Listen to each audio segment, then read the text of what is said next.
یا ایھا الذین آمنوا صلوا علیہ وسلموا تسلیما اللهم صل علی سیدنا و اصحاب سیدنا و مولانا محمد وبارک وسلم وصلی علیہ صلاۃ والسلام علیک یا رسول اللہ وعلی آلک و اصحابک یا سیدی یا حبیب اللہ الصلاۃ والسلام علیک یا نور اللہ وعلی آلک و اصحابک یا خاتم المعصومین۔ اللہ تبارک و تعالی جل جلالہ و عم نوالہ و اعظم شانہ و اتم برہانہ کی حمد و ثنا اور حضور سرور کائنات مفخر موجودات زینت بزم کائنات غم گسار زمان سید سروراں حامی بکثرات العاشقین امام الانبیاء ختم المرسلین جناب محمد الرسول اللہ صلی اللہ علیہ وسلم کے دربار گور میں ہدیہ درود و سلام عرض کرنے کے بعد وارثان منبر و محراب ارباب فکر و دانش حاملین عقیدہ اہل سنت جمیع احباب، اللہ رب العزت کا لاکھ لاکھ شکر ہے کہ اللہ رب العزت نے پھر سے جمعۃ المبارک کا عظیم اجتماع ہم سب کو نصیب فرمایا۔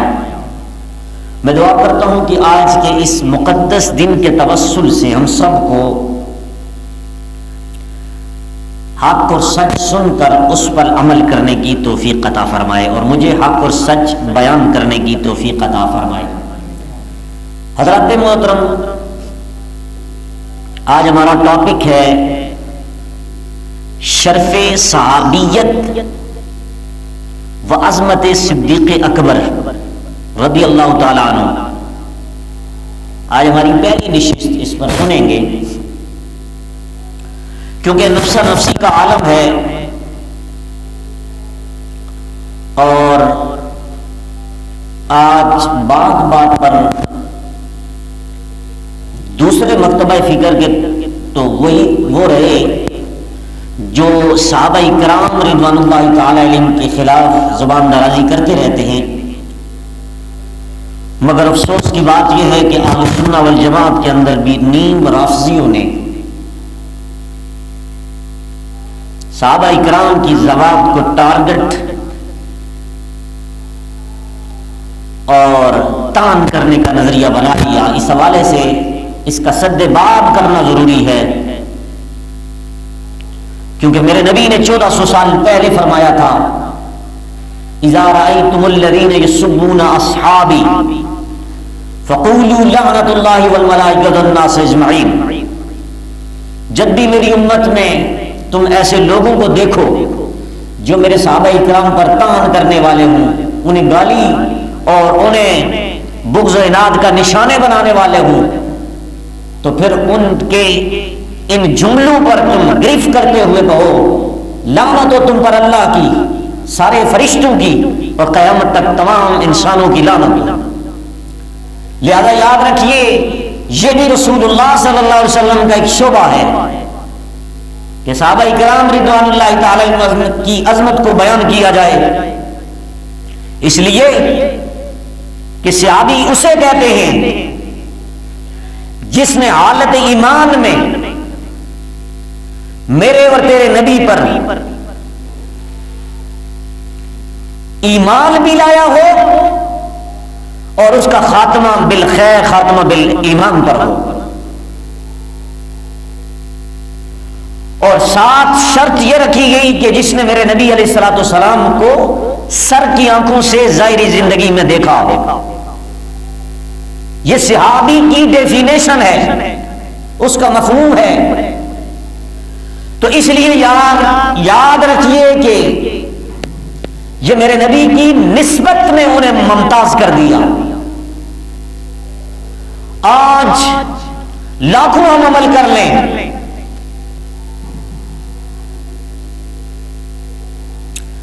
اگر اعمال کی کثرت کو دیکھا جائے تو رائے ونڈ میں کتنے لوگ بڑے بڑے عمل کرتے ہیں، لیکن وہاں صحابی نہیں ملے گا آپ کو۔ بڑے بڑے عمل کرنے سے بندہ صحابی نہیں بنتا۔ اس لیے یاد رکھیے صحابی ہونے کے لیے شرط یہ ہے کہ جس نے ظاہری زندگی میں میرے نبی کی زیارت کی ہو، اور یہ نسبت ہے اور نسبت ممتاز کر دیتی ہے بندے کو. اس کی مثال یہ ہے کہ جوتی میرے اور آپ کے پاؤں میں چلی جائے، اس جوتی کی نسبت ہم سے اور آپ سے ہوتی ہے. چند روز جن جوتیوں کی نسبت تجھ سے اور مجھ سے ہو جائے، وہ جوتی مارنا تو دور کی بات، اگر کسی کے لیے اٹھا دیں تو اس کی توہین بن جایا کرتی ہے. وہی جوتی جو میرے اور آپ کے پاؤں میں چلی جائے، اس کی نسبت صرف ہم سے ہوئی اور ہماری وجہ سے ہمارے پاؤں کے ساتھ ہوئی، مارنا تو دور کی بات، اگر وہی جوتی ہم صرف کسی کے لیے اٹھا لیں تو اس کی توہین بن جایا کرتی ہے. لیکن آپ قرآن کا مطالعہ کریں، جب یہی جوتی اللہ کے پیغمبر، اللہ کے رسول اور اللہ کے نبی کے پاؤں میں آتی ہے تو قرآن کہتا ہے فرشتے اس کو سر پر رکھ کر اپنا اس کا استقبال کرتے ہیں اور اسے اعزاز سمجھتے ہیں. یعنی کہ فرشتے بھی نبی کی جوتی کو سر پر رکھ کر اپنا اعزاز سمجھتے ہیں. تو پتہ یہ چلا ایک جوتی ہے ہمارے پاؤں والی اور ایک جوتی ہے نبی کے پاؤں والی، جس کی نسبت نبی سے ہوئی. اللہ نے اسے اتنا مقام عطا کر دیا کہ قرآن کہتا ہے وقال قال لهم ان آیت ملکہ ان یاتیکم التابوت فیہ سکینۃ من ربکم وبقیۃ مما ترک آل موسیٰ وآل ہارون. حضرت موسیٰ علیہ السلام اور حضرت ہارون علیہ السلام، ان کی آل اور ان کے ہارون علیہ السلام اور موسیٰ علیہ السلام کی پھٹی پرانی جوتیاں اس صندوق کے اندر تھی. فرشتے جلوس کی شکل میں اس کو اٹھائے ہوئے تھے. تو بتایا جا رہا ہے یہ نسبت بندے کو ممتاز کر دیتی ہے.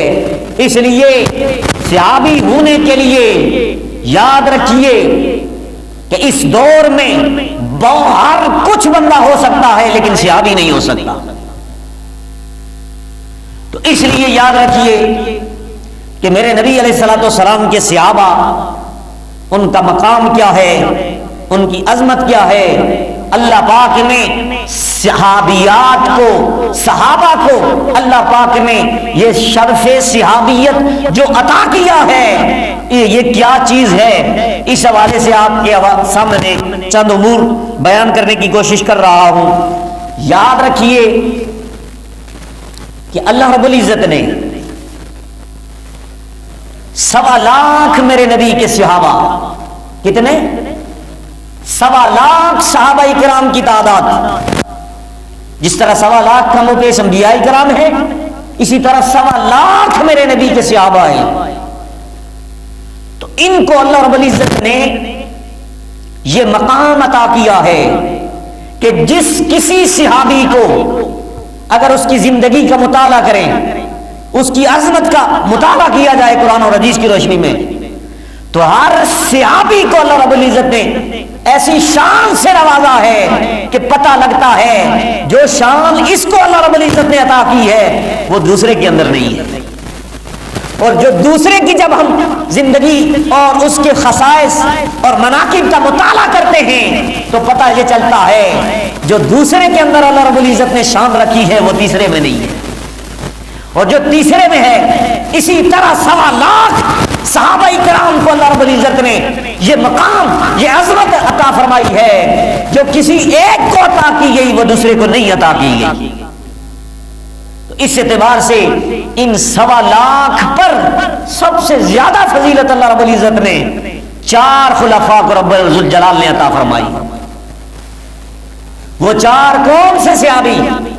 پہلے کا نمبر ہے ابو بکر الصدیق، دوسرے کا نام ہے عمر بن الخطاب، تیسرے کا نام ہے عثمان بن عفان اور چوتھے کا نام ہے علی بن ابی طالب.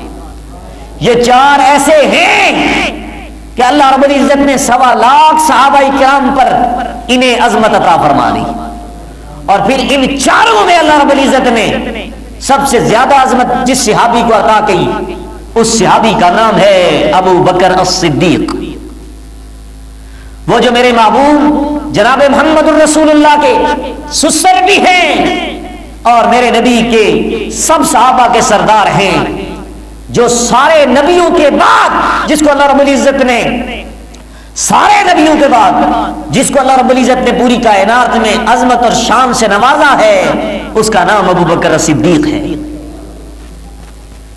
آج ہم چند اقتباسات اور چند علمی نکات آپ کے حوالے سے بیان کریں گے کہ اللہ رب العزت نے صحابہ کو شرف جو عطا کیا، جو مقام عطا کیا، ان میں سب سے زیادہ شان اللہ رب العزت نے سیدنا ابو بکر صدیق رضی اللہ تعالیٰ عنہ کو اللہ رب العزت نے عطا فرمائی۔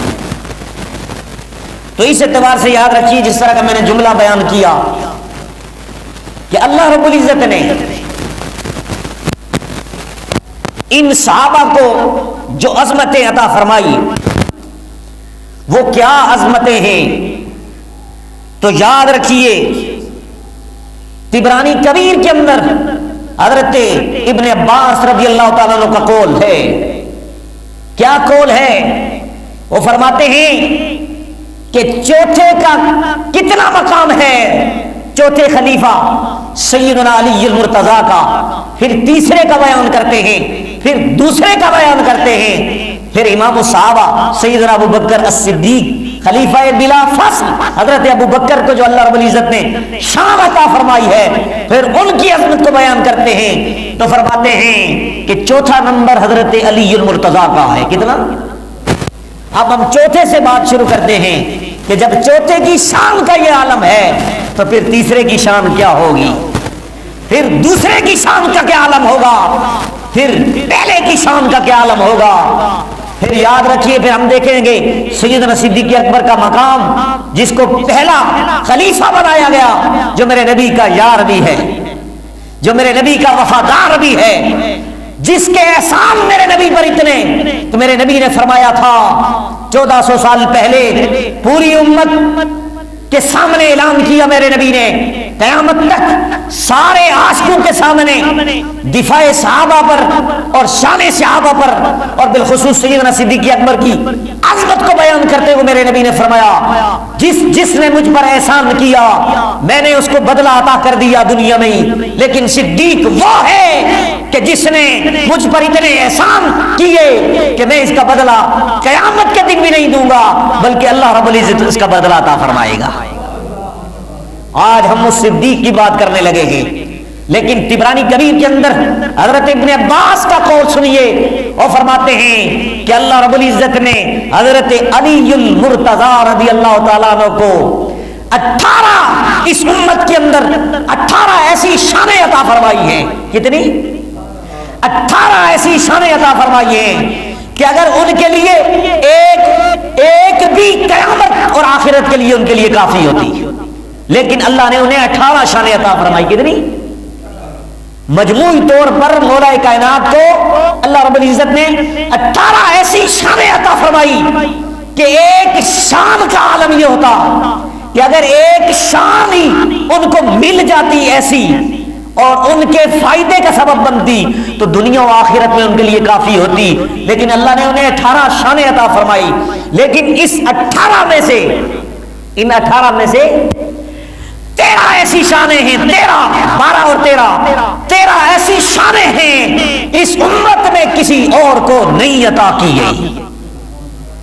13 ایسی شانیں مولا کائنات کو عطا کی گئی کہ امت میں کسی صحابی کو بھی اور قیامت تک آنے والے کسی فرد کو بھی نہیں اللہ رب العزت نے عطا فرمائی جو شانیں اللہ رب العزت نے 13 ایسی مولا کائنات کو عطا فرمائی جو کسی دوسرے صحابی کو نہیں عطا کی۔ اور یاد رکھیے، یہ 13 کا عدد یہ مولا کائنات سے ایسی نسبت رکھتا ہے کہ 13 شانیں ایسی عطا کی جو امت میں کسی کو نہیں عطا کی گئی۔ یہی 13 کا عدد 13 رجب کی طرف توجہ دلاتا ہے کہ 13 رجب کے دن مولا کائنات کا وصال بھی ہوا تھا، 13 رجب۔ تو اس اعتبار سے اس رجب تیرا رجب کے اعتبار سے آپ ذہن میں نقش کر لیں کہ اللہ رب العزت نے مولا کائنات کو تیرا ایسی شان عطا فرمائی جو کسی اور کو نہیں ملی. اس کے بعد اس سے پہلے کا نمبر جس کا آتا ہے وہ ہے تیسرے خلیفہ. لیکن یاد رکھیے یہ چوتھے خلیفہ یہ داماد رسول ہیں. کیا ہیں؟ داماد رسول ہیں. اور اس کے بعد حضرت عثمان کا نمبر اس کے بعد، یعنی کہ ہم چوتھے سے تیسرے کی طرف اور تیسرے سے دوسرے کی طرف اور دوسرے سے پہلی کی طرف آ رہے ہیں کہ اللہ رب العزت نے کیسی شانوں سے ان چاروں کو نوازا. تو یہ جو چوتھے ہیں یہ بھی میرے نبی کے داماد ہیں. کیا ہیں؟ ان کے گھر میں میرے نبی کی لخت جگر سیدہ کائنات فاطمہ الزہرا رضی اللہ تعالیٰ عنہ ان کے عقد نکاح میں ہیں. اور اس کے بعد اس سے پہلے والے صحابی جن کا تیسرا نمبر ہے حضرت عثمان بن عفان. کیا نام ہے؟ حضرت عثمان بن عفان. یہ بھی میرے نبی کے کیا ہیں؟ داماد ہیں. ان کو اللہ رب العزت نے یہ شرف عطا کیا ہے کہ میرے نبی نے ان کے بارے میں بولا تھا. اور ان کی ایک شان ایسی نرالی ہے کہ علی المرتضیٰ کے نکاح میں ایک بیٹی ہے. کیا ہے؟ میرے نبی کی ایک بیٹی ہے. لیکن عثمان وہ ہے کہ یکے بعد دیگرے دو بیٹیوں سے جو رسول اللہ کی دو بیٹیاں ہیں وہ ان کے نکاح میں تھی. اور یہ 1.25 لاکھ صحابہ کرام نے یہ ان کی خصوصیت ہے کہ اللہ رب العزت نے ایسا شخص اس امت میں ایسا عطا کیا کہ جس کے گھر میں یہ ایک ہی فرد ہے کہ جس کے گھر میں میرے نبی کی دو بیٹیاں تھیں. اور میرے نبی نے جملہ بھی بولا تھا، فرمایا عثمان تجھے دو بیٹیاں دی یکے بعد دیگرے میں تجھ سے اتنا پیار کرتا ہوں تو میرا داماد ہے. اگر یکے بعد دیگرے 40 بیٹیاں بھی ہوتی تو تیرے نکاح میں دے دیتا. کتنی بیٹیاں؟ 40. اور ایک روایت اس سے بھی اگلی روایت ہے. ایک روایت میں میرے نبی نے یہاں تک جملہ بول دیا تھا، عثمان یہ تو دو بیٹیاں تھی جو تیرے نکاح میں دے دی، اگر 100 بیٹیاں میری اور ہوتی یکے بعد دیگرے تیرے نکاح میں دے دیتا. اتنا پیار میرے نبی کا سسر اور داماد کا. تو یہ ہمیں یہ سبق دیتا ہے کہ ہمیں بھی اپنے دامادوں سے پیار ہونا چاہیے. یہ داماد کا پیار ہے، یہ سسر کا پیار ہے داماد سے. حضرات محترم آگے چلیے.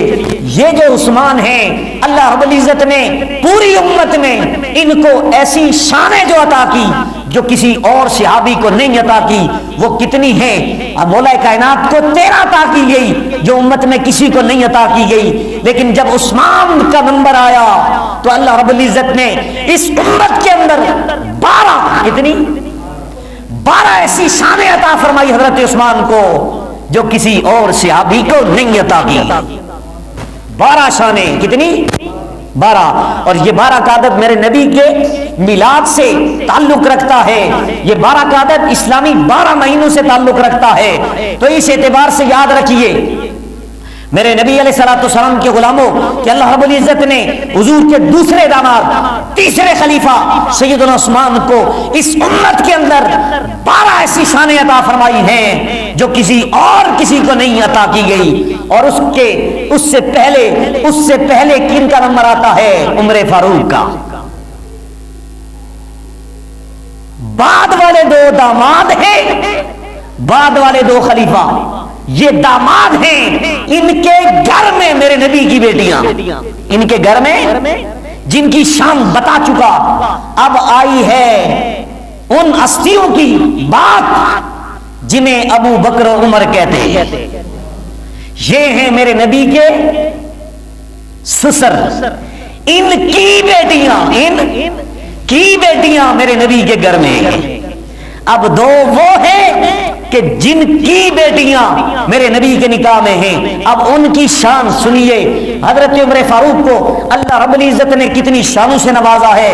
سنو، اللہ رب العزت نے ایک نہیں، دو نہیں، 12 نہیں، 13 نہیں، بلکہ اس امت کے اندر حضرت فاروق اعظم جو میرے نبی کے سسر ہیں، ان کو اللہ رب العزت نے اس شان سے نوازا ہے کہ پوری امت کے اندر بالخصوص 1.25 لاکھ صحابہ میں بھی کسی اور صحابی کو اتنی شانیں اور اس طرح کی خصوصیات نہیں عطا کی گئی جو ان کو عطا کی گئی۔ وہ کتنی شانیں ہیں؟ تو روایت کے اندر آتا ہے 40 شانیں اللہ رب العزت نے فاروق اعظم کو عطا فرمائی ہے جو امت میں کسی کو نہیں عطا کی گئی۔ تو یہ 40 کا عدد بھی ان سے نسبت رکھتا ہے۔ کیسے؟ کیوں کہ میرے نبی نے جب تبلیغ شروع کی، دین اسلام کی تبلیغ شروع کی، دارالندوا میں میٹنگ بیٹھی، بڑے بڑے کفار بیٹھے اور میرے نبی کے قتل کے منصوبے بٹھائے گئے اور قتل کے منصوبے پر انعام رکھا گیا کہ ہم نے ایک کام کرنا ہے، بانی اسلام محمد رسول اللہ معاذ اللہ ان کو قتل کرنا ہے۔ یہ اسلام کی جو تحریک کا بانی ہے، جو اللہ کا نبی محمد رسول اللہ ہے، یہ دارالندوا کے اندر بڑے بڑے کفار نے میٹنگ بٹھائی۔ اب نمبر آتا ہے امام الصحابہ، اب نمبر آتا ہے عائشہ پاک کے والد گرامی کا، صدیقۃ الکبریٰ کے باپ کا نمبر آتا ہے، جو غار یار بھی ہیں، وفادار مصطفیٰ بھی ہیں، وہ حضرت ابوبکر صدیق، ان کی شان کتنی ہے تو سنو اللہ کی عزت کی قسم۔ طبرانی کبیر کے اندر حضرت عباس فرماتے ہیں، لوگوں پہلے صحابی حضرت ابوبکر کی شان اگر پوچھنا چاہتے ہو، کتنی شانیں اللہ رب العزت نے حضرت ابوبکر کو عطا فرمائی، وہ فرماتے ہیں 40 نہیں، 45 نہیں، بلکہ 85 شانیں اللہ رب العزت نے ابو بکر کو ایسی عطا فرمائی ہے کہ اس امت میں کسی اور کو نہیں عطا کی گئی۔ کتنی شانیں؟ 85 شانیں۔ اب سنیے 85 شانیں اللہ رب العزت نے حضرت ابو بکر صدیق کو جو عطا کی ہیں، ان میں 20 شانیں اللہ رب العزت نے جو انہیں عطا کی ہیں وہ بخاری کے اندر موجود ہیں۔ قرآن کے بعد سب سے معتبر کتاب بخاری کے اندر موجود ہے کہ اللہ رب العزت نے حضرت ابو بکر صدیق کو 85 جو شانیں عطا کی ہیں، ان میں سے 20 کو امام بخاری نے نقل کیا ہے۔ اب سنیے 85 شانیں ابو بکر صدیق کو، یہ پہلے خلیفہ ہیں، اس کے بعد دوسرے خلیفہ عمر پاک کو اللہ رب العزت نے 40 شانیں عطا فرمائی جو امت میں کسی کو نہیں عطا کی گئی۔ اسی طرح تیسرے خلیفہ عثمان غنی کو اللہ رب العزت نے کتنی شانیں عطا فرمائی؟ 12 ایسی شانیں عطا فرمائی جو اس امت میں کسی کو نہیں عطا کی گئی۔ اور مولا کائنات حضرت علی کرم اللہ وجہ الکریم کو اللہ رب العزت نے 13 شانیں ایسی عطا فرمائی ہیں جو اس امت میں کسی اور کو نہیں عطا کی۔ حضرات محترم، ان کی شان کیا پوچھتے ہیں کہ ان کا مقام کیا ہے اور ان کی عظمت کیا ہے؟ آئیے آگے چلیے، ان کی خصوصیات پر میں صرف چند تبصرے کرتا چلوں۔ یہ 4 ہیں، کتنے؟ 4 ہیں۔ پہلے کا نام ہے ابو بکر، دوسرے کا نام ہے عمر، تیسرے کا نام ہے عثمان، چوتھے کا نام ہے علی۔ ابو بکر کے پہلے حرف کا نام علی کیا ہے؟ ابو بکر پہلا حرف الف، علی چوتھا ہے اور علی کا آخری حرف ہے، علی نام کا آخری حرف ہے یا۔ الف اور یا یہ الٹے سبق پڑھائے جا رہے ہیں۔ یا کا پہلا نمبر ہے، حروف تہجی اٹھا کر دیکھیں، الف پہلے کو کہتے ہیں، یا آخری کو کہتے ہیں۔ الف ہم پورے اسلام کو ماننے والے ہیں، الف سے یا تک حروف تہجی 29 ہے، اس سے عربی بنی، اس سے فقہ بنی اور پورا قرآن عربی میں ہے۔ ہم جس دین اسلام عربی کو مانتے ہیں، محمد عربی کے دین کو مانتے ہیں، وہ دین الف سے شروع تھا، یا پر ختم۔ اس لیے الف بتا رہی ہے کہ الف پہلا عدد ہے، اور یہ سارے صحابہ سب صحابہ کا سردار ہے، ان کو اللہ رب العزت نے جو اعزاز، جو اتھارٹی عطا کی ہے، وہ بھی خلیفہ فلافس پہلے خلیفہ کے طور پر اللہ رب العزت نے انہیں ڈگری عطا کی تھی۔ اور یا جو ہے یہ آخری حرف ہے، اللہ رب العزت نے ان چاروں کو وہ شان عطا فرمائی، فرمایا 1.25 لاکھ صحابہ کے چاروں کو اندر اللہ رب العزت نے ان چاروں کو جو فوقیت، جو عظمت عطا فرمائی تھی، ان کا اگر نچوڑ دیکھنا چاہتے ہو تو الف سے یا تک یہ پورا اسلام ان کے اندر موجود ہے۔ اور دوسرا یاد رکھیے، حضرت ابو بکر صدیق کا اوریجنل نام، یہ تو ان کا لقب ہے ابو بکر صدیق، ان کا نام ہے عبداللہ۔ کیا نام ہے؟ عبداللہ۔ اب ذرا سنیے، عبداللہ ابو بکر کا نام ہے، عبداللہ کا پہلا حرف عین ہے۔ کیا ہے؟ کیا ہے؟ عین۔ عمر کا پہلا حرف عین، عثمان کا پہلا حرف عین، علی کا پہلا حرف عین، تو چاروں کے پہلے حرف عین۔ کیا ہے؟ اور عین عربی کا لفظ ہے۔ کیا ہے؟ اور عین کا معنی کیا ہے؟ ایک عربی میں عین آنکھ کو کہتے ہیں، اور ایک عین کا معنی ہے چشمہ۔ میرے نبی نے فرمایا یہ چار میرے صحابہ ہیں، اللہ نے انہیں ایسی شان سے نوازا ہے، ان کے خلاف زبان درازی کبھی نہ کرنا۔ کوئی میری آنکھ کا تارا ہے، کوئی میرے فیض کا چشمہ ہے، کوئی میری آنکھ کا تارا ہے اور کوئی میرے فیضان کا چشمہ ہے۔ اس لیے عین سے چشمہ، عین سے آنکھ کا تلفظ بناتے ہوئے یہ بتایا جا رہا ہے کہ اللہ رب العزت نے انہیں شانوں سے نوازا ہے۔ اور انشاءاللہ نیکسٹ جمعۃ المبارک آگے انشاءاللہ دوسری نشست پر ان کی شان بیان کریں گے۔ اللہ رب العزت ہم سب کو عمل کرنے کی توفیق عطا فرمائے۔ وآخر دعوانا الحمدللہ رب العالمین۔